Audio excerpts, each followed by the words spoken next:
Hello and welcome to the Music Survival Guide, the independent musician's guide on how to survive in the music industry. My name's Phil, a mixing and mastering engineer. Well, hello to you, wherever you are in the world. I've got to say, here in the UK, it's looking promising. As I record, just last weekend, they held a sort of trial festival in Liverpool. I'm really hoping that went well. I'm really hoping that it means that on the other side, we can start to gig again. We can start to go to festivals again. I am dying to see a live band play. And I know that's not the case all over the world. So wherever you are, I hope you're all doing well. I thought before I got into the meat of this week's episode, I would subject myself to the same treatment that I'm treating other people to on this podcast. I've gone to the random question generator. And the random question for me this week is, what's your favourite book? Well, I don't know if I have a favourite book, really. But if I have one that is probably one that I come back to a lot, it's got to be The Hobbit. It's got to be The Hobbit. Hobbit is a great, fun book to read. It's not overly complex. It's not got endless description like some parts of Lord of the Rings do. It's just a really fun adventure book. I would highly recommend reading The Hobbit if you've never read it. If you've not read it for a long time, I would recommend reading it again. I actually just finished reading it just the other week, and it's just a top-notch book. Highly recommended. Don't necessarily recommend the films, but the less said about the films, better. Anyway, this week I wanted to talk about protecting your hearing. So I was chatting to a guy in a band recently, and we were chatting about hearing and what you need to do and gigs and that sort of thing. And we were just chatting about custom molded earbuds and all that sort of thing. And it just occurred to me to talk about this on an episode. So as a musician, your ears are very, very, very, very important. You may not be aware, but they're very important. If you damage them, that's your position for life. If you end up with some hearing damage of some sort that's self-inflicted, you're stuck with it. So protecting your hearing is absolutely key. I saw a statistic online that said 30 to 50% of musicians report hearing problems across their working lifespan, and you don't want to be in that 30 to 50%. Now, don't get me wrong, if you end up in some kind of horrendous accident where you end up with some hearing damage, then that's unfortunate, but there's ways around that. But you don't want to self-inflict it. You don't want to end up with some hearing problems that are of your own making. And there are ways and means that you can do, that there are ways and means that you can achieve to lessen the damage of loud noises in your ears. So the potential problems really of audio and listening too loud are twofold in my head. So there's tinnitus, which is, if you don't know it, it's horrible. It's a sort of constant ringing, like a sort of feedback sort of ring that is really high pitched, and it can rob some people of sleep. I'm lucky I do not have it. I'm very thankful to say, because it sounds horrendous. And it's just awful. It just kind of is there. It rings. It cuts across anything that you're listening to. If it's someone talking or whatever, it's a bit debilitating, if I'm honest. And there are actually ways they're finding of treating tinnitus, but you don't want it, so avoid that. And the second thing, which is maybe a bit more of a nuanced thing that you may not be aware of, is what I've termed dulling of the high end. So if you don't know, because I'm a mixing engineer, I know about this kind of thing, audio, when you listen to any sound source, has various pitches in it. So there's low end and there's high end and there's lots of mids and all that kind of thing. And the high end, the sort of air, the kind of top bright sounds within a complex sound, dull over time with age. And the more loud things that you listen to, the more that will dull over time. And now you may not think that's necessarily a bad thing, but if you think about it, if you're trying to, say, dial in the right guitar tone and you can't hear that treble in the way that you used to, you're going to want to turn it more up. You're going to want to turn it up more to make it sound the way you want. But the problem with that is that everyone else will hear your guitar tone sounding so searingly bright that it's a bit painful. So that's some of the problems that you want to avoid. Now, I've put that there are 3 contexts that you want to think about when it comes to protecting your hearing. And those are in the rehearsal room, when you're gigging, and just when you're at gigs, just in general. And I want to talk about those three in turn. So, in the rehearsal room context, you need to think about, firstly, wearing earplugs.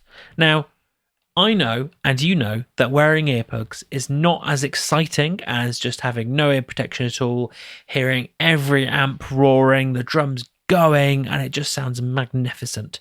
But you will know, if you've had a long band practice, that over time your ears will just go weird and they'll start ringing, and you just want to avoid that. That's the kind of the danger zone. If you start to listen to sounds for over a period of time that are louder than 80 decibels, that's where hearing damage can start to occur. And you've got to bear in mind that most guitar amps put out about 115 decibels. So before you've even started, you've got trouble there, trouble that you need to deal with if you want to protect your hearing in the long term. So you want to buy musicians' earplugs. You don't want those kind of spongy industrial ones that people in factories wear. Those are great at blocking out broadband noise, but the problem is you just won't end up with much noise in your ears, and you won't be able to hear the actual music, which is a downside. You want to be able to dampen the absolute volume, but keep some of the tonality of what's happening. So I would highly recommend musicians' earplugs. I've had a set that I've owned for a good 7 or 8 years now, probably, that I take everywhere with me, and they look a bit weird, to be honest, and they kind of go quite far into your ear canal, but they allow me to listen to the full spectrum of sound. It slightly dampens the high end again, but the full spectrum of sound without hurting my ears. So important, cannot be underestimated. I, as a mixing engineer, learnt this, because if my hearing's damaged, then everything is over. And you will also know that your hearing is worth protecting. The second thing is, it sounds like a bit of a Debbie Downer in your rehearsal room, is don't play too loud. Rehearsals, in my experience, can become this loudness battle where, you know, the guitarist will set their volume and then the bassist will go, I want to be a bit louder, will set their volume a bit higher. The guitarist will set their volume a bit higher. The singer with their PA system in the rehearsal room will go, I need to be a bit louder, and set them a bit louder than everyone else. And before you know it, you're just ramping up the volume over the course of the day. And that's not what you want to do. That is the worst way to effectively do a band practice. You don't want to do that. What you want to do is you want to balance yourself in relative volume to the drums, because in most rehearsal room contexts, the drums are the thing that can't go louder or quieter. I mean, obviously the drummer can play louder or quieter, but it's not being amplified in any way. That is the natural volume of that drum kit. So get the drummer to play kind of as hard as they'll play when you're rehearsing, and then set your guitar amps and your bass amps and your vocal channels to that. You want to make it that point and no louder. Don't rehearse any louder than you have to. That sounds boring, but it's going to be helpful. Don't rehearse any louder than you absolutely have to. So moving over to another context, which is gigging. In that case, you, again, want to take your musician's earplugs with you. You want to make sure you have those to hand.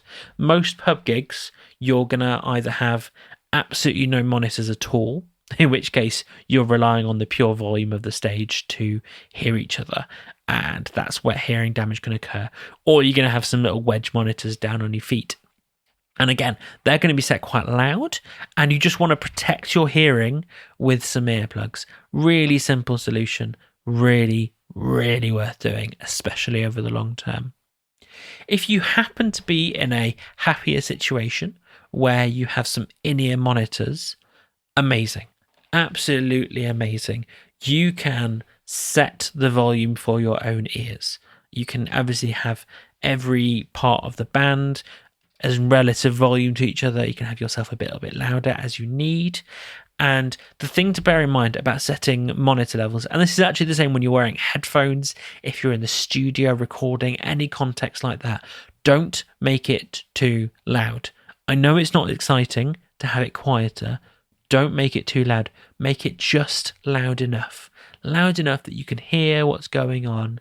You can hear the context for your music, but you're not, it's not blasting over everything, because that, again, is where hearing damage is going to occur.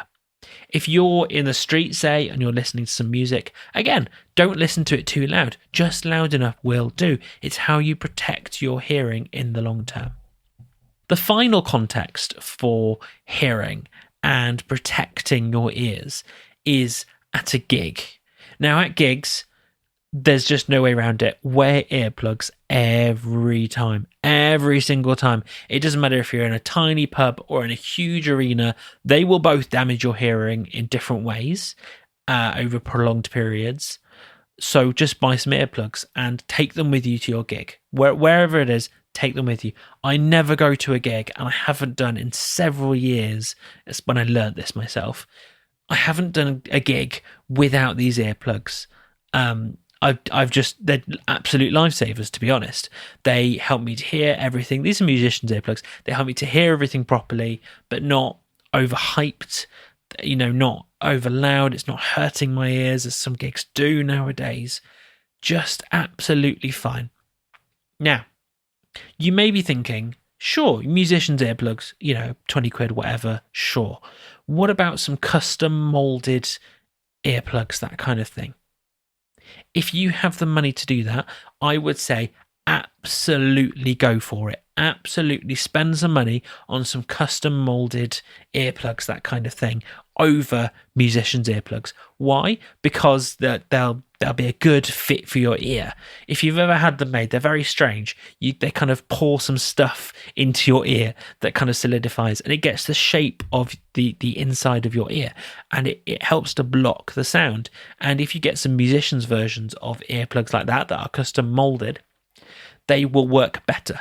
You'll be able to hear the things you need to hear without being absolutely deluged in sound and hurting your ears. So, to conclude, my points are: make sure you protect your hearing. Really, really important. You don't want tinnitus. You don't want the high end of your ears to dull. In a rehearsal room, wear earplugs. Don't play too loud. Play in relative volume to the drums, and everything else will follow. When you're gigging, in-ear monitors are great if you can have them. Just loud enough will do, not too loud.